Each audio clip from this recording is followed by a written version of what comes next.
ಎಲ್ಲರಿಗೂ ನಮಸ್ಕಾರಗಳು.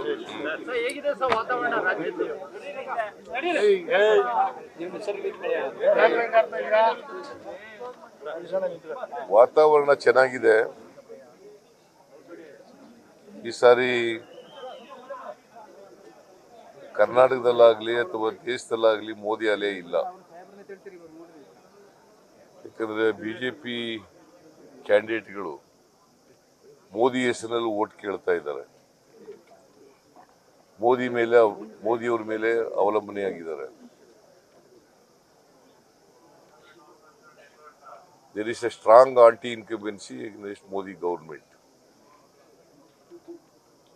ಸೊ ಹಾಗಾಗಿ ಮೋದಿ ಅಲೆ ಇಲ್ಲದಿರೋದ್ರಿಂದ ಇಡೀ ದೇಶದಲ್ಲಿ ಕಾಂಗ್ರೆಸ್ ಪರವಾದಂತ, ಇಂಡಿಯಾ ಪರವಾದಂತ ವಾತಾವರಣ ಇದೆ. ನಿನ್ನೆ ಕರ್ನಾಟಕ ಸರ್ಕಾರ ಚೊಂಬು ಅಡ್ವರ್ಟೈಸ್ಮೆಂಟ್ ಕೊಟ್ಟಿತ್ತು, ಖಾಲಿ ಚೆಂಬಿನ ಅಡ್ವರ್ಟೈಸ್ಮೆಂಟ್ ಕೊಟ್ಟಿತ್ತು. ಈಗ ಈ ಅಡ್ವರ್ಟೈಸ್ಮೆಂಟ್ ಅನ್ನೇ ರಾಜ್ಯ ಸರ್ಕಾರ ಖಜಾನೆ ಖಾಲಿ ಆಗಿರೋದು ಚೆಂಬನ್ ಸಿಂಬಲ್ ಅದು ಅನ್ನೋ ರೀತಿಯಲ್ಲಿ ಮಾತಾಡಕ್ ಶುರು ಮಾಡಿದ್ರು. ಯಾರು? ಬಿಜೆಪಿ ಕುಮಾರಸ್ವಾಮಿ ಅವರು ಇವತ್ತು ಮಾತಾಡಿದ್ರು. ನಿನ್ನೆ ಕೊಟ್ಟಿದ್ದಂತ ಅಡ್ವರ್ಟೈಸ್ಮೆಂಟ್ ಈ ದೇಶದ ಜನರಿಗೆ ಭಾರತೀಯ ಜನತಾ ಪಕ್ಷದ ಸರ್ಕಾರ ಖಾಲಿ ಚೊಂಬು ಕೊಟ್ಟಿದೆ ಅಂತ. ಖಾಲಿ ಚೆಂಬು ಕೊಟ್ಟಿದೆ, ಚೊಂಬು, ಖಾಲಿ ಚೆಂಬು. ಹಳ್ಳಿನಲ್ಲಿ ಕೈಗೆ ಚೆಂಬು ಕೊಟ್ಟರು ಅಂತನಲ್ವಾ, ಆ ಥರ ಇದನ್ನ ಮಾಡಿರ್ತಕ್ಕಂಥದ್ದು. ಈ ದೇಶದ ಜನರಿಗೆ 15 ಲಕ್ಷ ಕೊಟ್ರ ಎಲ್ರಿಗೂ ಆಗ್ತೀವಿ ಅಂತಂದ್ರಲ್ಲ ನರೇಂದ್ರ ಮೋದಿ ಅವರು.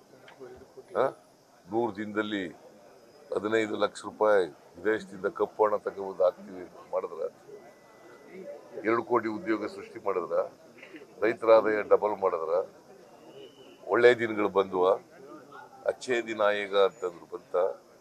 ಅದಕ್ಕೆ ಚೆಂಬು ಕೊಟ್ಟವ್ರೆ ಅಂತ ಹೇಳಿ ಇವತ್ತು ಮೋದಿ ರಾಜ್ಯಕ್ಕೆ ಬರ್ತಾ ಇದಾರೆ.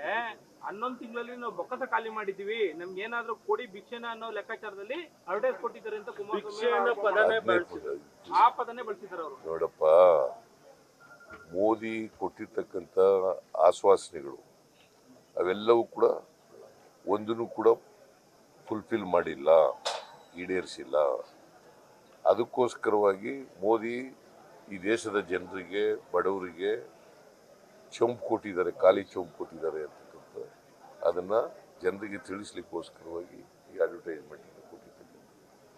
ಅವರು ಏನೇ ಹೇಳಿ, ನಮ್ಮ ಕಾಂಗ್ರೆಸ್ ಸರ್ಕಾರ ಕರ್ನಾಟಕದಲ್ಲಿ ಖಜಾನೆನೂ ಖಾಲಿಯಾಗಿಲ್ಲ, ಎಲ್ಲ ಗ್ಯಾರಂಟಿಗಳನ್ನು ಜಾರಿ ಮಾಡಿದ್ದೀವಿ, ಅಭಿವೃದ್ಧಿ ಕೆಲಸಗಳನ್ನು ಕೂಡ ಮುಂದುವರಿಸ್ತಾ ಇದ್ದೀವಿ. ಸರ್, ಏಣಿ ಎತ್ತಿಸ್ತಾರೆ, ಏಣಿ ಎತ್ತಿಸಿದ್ಮೇಲೆ ಅವ್ರನ್ನ ಸರ್ವನಾಶ ಮಾಡ್ತಾರೆ ಸಿದ್ದರಾಮಯ್ಯ ಅವರು ಅಂತ ಎಚ್.ಡಿ. ಕುಮಾರಸ್ವಾಮಿ ಅವರು ಹೇಳ್ತಾರೆ. ಅಂದ್ರೆ ಸಿದ್ದರಾಮಯ್ಯನವರು ಆಡ್ತಾರೆ ಅವರು, ನೀವು ಕಾಯಿರಿ ಅಂತ ಜನಕ್ಕೆ ಹೇಳ್ತಾರೆ. ಕುಮಾರಸ್ವಾಮಿ ಅವರು ಈಗ ಅವರು ಕೋಮುವಾದಿಗಳಾಗ್ಬಿಟ್ಟವ್ರೆ. ಬಿಜೆಪಿ ಅವ್ರ ಜೊತೆ ಸೇರ್ಕೊಂಡು ಅವರು ಕೋಮುವಾದಿಗಳು. JDS is no longer a secular party. It is a communal party. Since they are having alliance with the BJP in Karnataka, it's better they should dissolve. They should dissolve Janata Dal, yes. ಅವ್ರು ಈ ಮಾತು ಕೇಳ್ತಾರೆ ಅಂದ್ರೆ ನಮ್ ಮುಗಿಸ್ಬೇಕು ಅನ್ನೋದೇ ಅವ್ರಿಗೆ ಧ್ಯೇಯ. ಮೈತ್ರಿ ಇಷ್ಟೊಂದು ಬಲ ಆಗತ್ತಂತ ಅವ್ರಿಗೆ ಗೊತ್ತಿರ್ಲಿಲ್ಲ. ಸಿದ್ದರಾಮಯ್ಯಂಗೆ JDS ಕಂಡ್ರೆ ತುಂಬಾ ಭಯ ಐತೆ ಅಂತ. ನನಗೆ ಭಯ ಇದ್ರೆ ನಾವು ಸ್ವತಂತ್ರವಾಗಿ ಇಬ್ಬರು ವಿರುದ್ಧ ಹೋರಾಟ ಮಾಡ್ತಿದ್ವ? ಭಯ ಇರೋದು ಅವ್ರಿಗೆ, ಅದಕ್ಕೆ ಅಲಯನ್ಸ್ ಮಾಡ್ಕೊಂಡಿರೋದು ಬಿಜೆಪಿ JDS. ಭಯ ಇರೋದ್ರಿಂದಲೇ ತಾನೇ ಅವರು ಅಲಯನ್ಸ್ ಮಾಡ್ಕೊಂಡಿರೋದು. ನಾವು ಇಂಡಿಪೆಂಡೆಂಟ್ ಆಗಿ ಮಾಡಿದ್ದೀವಿ, ಸ್ಪರ್ಧೆ ಮಾಡಿದ್ದೀವಿ. ಅವ್ರು ಮಾಡಿದಾರ? ಭಯ ಕಾಡ್ತಾ ಇರೋದು ಅವ್ರಿಗೆ. ಅದಕ್ಕೋಸ್ಕರ ಇಬ್ರು ಅಲಯನ್ಸ್ ಮಾಡ್ಕೊಂಡು ನಮ್ಮ ವಿರುದ್ಧ ಫೈಟ್ ಮಾಡ್ತಾ ಇದ್ದಾರೆ.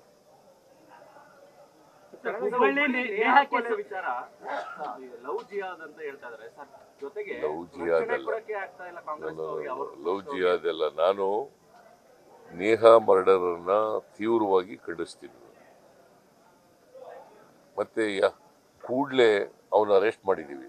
ಯಾರು ಕೊಲೆ ಮಾಡಿದಂಥ ವ್ಯಕ್ತಿನ ಕೂಡಲೇ ಅರೆಸ್ಟ್ ಮಾಡಿದ್ದೀವಿ. ಸೊ ಇನ್ವೆಸ್ಟಿಗೇಟ್ಸ್ ಅನ್ನ ಸೀರಿಯಸ್ ಆಗಿ ಮಾಡಿ ತಪ್ಪಿತಸ್ಥರಿಗೆ ಉಗ್ರವಾದಂತ ಶಿಕ್ಷೆ ಕೊಡ್ಲಿಕ್ಕೆ ಪ್ರಯತ್ನ ಮಾಡ್ತಾರೆ. ಚಿತ್ರದುರ್ಗದಲ್ಲಾಗುತ್ತೆ, ಕೊಡಗಲ್ಲಿ ಇದೆಲ್ಲ ಲಾ ಅಂಡ್ ಆರ್ಡರ್ ಅದ್ಗೆಟ್ಟಿದೆ ಅಂತ ಅನಿಸ್ತದೆ. ಈಗ ಕೆಲವು ಎಲ್ಲ ಕಾಲದಲ್ಲೂ ಕೂಡ ಕೆಲವು ಮರ್ಡರ್ಗಳಾಗಿದ್ದಾವೆ, ಆಗಿಲ್ಲ ಅಂತ ಎಲ್ಲ ಹಾಗಂತೇಳಿ ಲಾ ಅಂಡ್ ಆರ್ಡರ್ನ ನಾವು ಸೀರಿಯಸ್ ತಗೊಂಡಿಲ್ಲ ಅಂತ ಅಲ್ಲ. You are taken it very seriously. ಕರ್ನಾಟಕದಲ್ಲಿ ಶಾಂತಿ ಸುವ್ಯವಸ್ಥೆ ಇರ್ತಕ್ಕಂಥದ್ದು ಬೇರೆ ರಾಜ್ಯಗಳಲ್ಲಿ ಇಲ್ಲ. ಕರ್ನಾಟಕದಲ್ಲಿ ಶಾಂತಿ ಸುವ್ಯವಸ್ಥೆ ಚೆನ್ನಾಗಿದೆ. ಬಟ್ ನಾವು ಯಾವುದೇ ಕೃತ್ಯ ನಡೆದರೂ ಕೂಡ ಅದು ಮರ್ಡರ್ ಆಗಿರಲಿ, ದರೋಡೆ ಆಗಿರಲಿ, ಕಳ್ಳತನ ಆಗಿರಲಿ, ಯಾವುದೇ ಕೃತ್ಯ ಆದರೂ ಕೂಡ ಅದನ್ನು ತೀವ್ರವಾಗಿ ಖಂಡಿಸ್ತೀವಿ ಮತ್ತು ತಪ್ಪಿತಸ್ಥರಿಗೆ ಕಠಿಣವಾದಂಥ ಶಿಕ್ಷೆ ಕೊಡಿಸ್ಲಿಕ್ಕೆ ಪ್ರಯತ್ನ ಮಾಡ್ತೀವಿ. ಪೊಲಿಟಿಕಲ್ ಅಡ್ವಾಂಟೇಜ್ ತಗೋತಾ ಇದ್ದಾರೆ ಸರ್ ಆ ಕೇಸಿಂದ. ರಾಜಕೀಯಕ್ಕೆ ಬಳಸ್ಕೊತಾ ಇದ್ದಾರೆ ಅಷ್ಟೇ. ಇದು ದುರ್ದೈವ.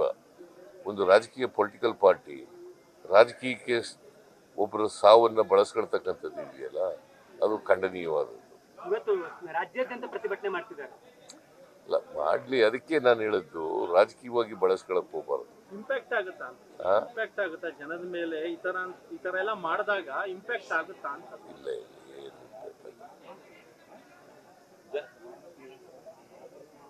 ಆಯ್ತಲ್ಲ. Okay right sir, thank you sir. News first ನಿರ್ಭೀತಿಯಿಂದ ನಿಮ್ಮ ಪರವಾಗಿ.